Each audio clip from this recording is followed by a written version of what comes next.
क्या आपने ध्यान दिया है कि हमारे समाज में कुछ पारिवारिक संबंध धीरे धीरे अदृश्य हो रहे हैं? पहले हर बच्चे के माता पिता के अलावा चाचा, ताऊ, बुआ, मामा, मौसी जैसे ढेरों रिश्तेदार हुआ करते थे, लेकिन अब ये सभी मानो विलुप्त प्रजाति होते जा रहे हैं। भारतीय परिवारों में रक्त के कुल 5 रिश्ते समाप्त होने की कगार पर हैं। 1-2 पीढ़ी बाद संभवतः ये सभी संग्रहालय में सजा दिए जाएंगे। केवल अंकल और आंटी बचेंगे।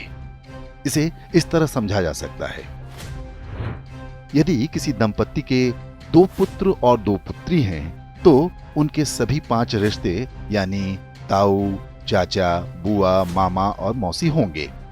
यदि 2 पुत्र हैं लेकिन पुत्री एक ही है, तो उनकी जो संतानें होंगी उनकी कोई मौसी नहीं होंगी। माँ के बाद बच्चों की कोई सबसे सगी महिला होती हैं, तो वो मौसी ही होती हैं। यदि किसी के 1 पुत्र और 2 पुत्री हैं, तो चाचा और ताऊ के रिश्ते नहीं होंगे। यदि 1 बेटी और 1 बेटा है, तो उनकी संतानों का न तो कोई चाचा होगा, न ताऊ, न मौसी। यदि 1 बेटा या 1 बेटी होती है, तो वो पूरी तरह से अकेला होगा। माता पिता के बाद उसका कोई रक्त संबंधी नहीं होगा।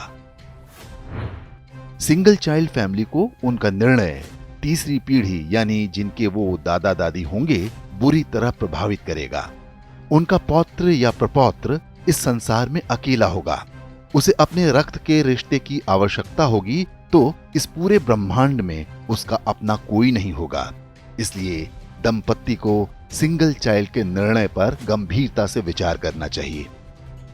ये न केवल हमारे बच्चों को एकाकी जीवन जीने को विवश करेगा, बल्कि हमारी हिंदू परिवार व्यवस्था को भी नष्ट कर देगा। पश्चिमी देशों में सिंगल चाइल्ड पॉलिसी भारत से पहले आरंभ हो गई थी। वहां पर इसके भयावह परिणाम सामने आने लगे हैं। ब्रिटिश विद्वान डेविड सेलबॉर्न ने एक पुस्तक लिखी है जिसका नाम है द लूजिंग बैटल विद इस्लाम। इसमें बताया गया है कि पश्चिमी समाज पर इस्लाम का अधिकार होता जा रहा है और इसका सबसे बड़ा कारण एक शक्तिशाली परिवार व्यवस्था का अभाव है। यूरोपीय देशों में परिवार नाम की संस्था लगभग समाप्त हो चुकी है। लोग विवाह करना पसंद नहीं करते। समलैंगिकता, अवैध संबंध, लिव इन रिलेशन जैसी कुरीतियां सामान्य बात हैं। उन समाजों में ऐसे बच्चों की संख्या बढ़ती जा रही है जिन्हें नहीं पता होता कि उनके पिता कौन हैं। बूढ़े माता पिता को घर में रखने को कोई तैयार नहीं। ओल्ड एज होम में उनका बुढ़ापा बीतता है। यूरोपीय देशों में आज राजनीतिक दल परिवार को बचाने का वादा अपने चुनावी घोषणा पत्र में करने लगे हैं।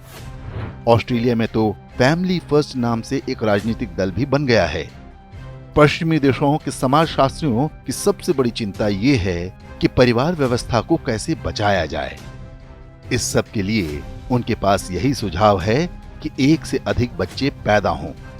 अब यही चुनौती भारतीय समाज के सामने भी खड़ी होने जा रही है। क्या हम समय रहते सतर्क हो पाएंगे या हमारे साथ भी वही होगा जो पश्चिमी देशों के साथ हो रहा है?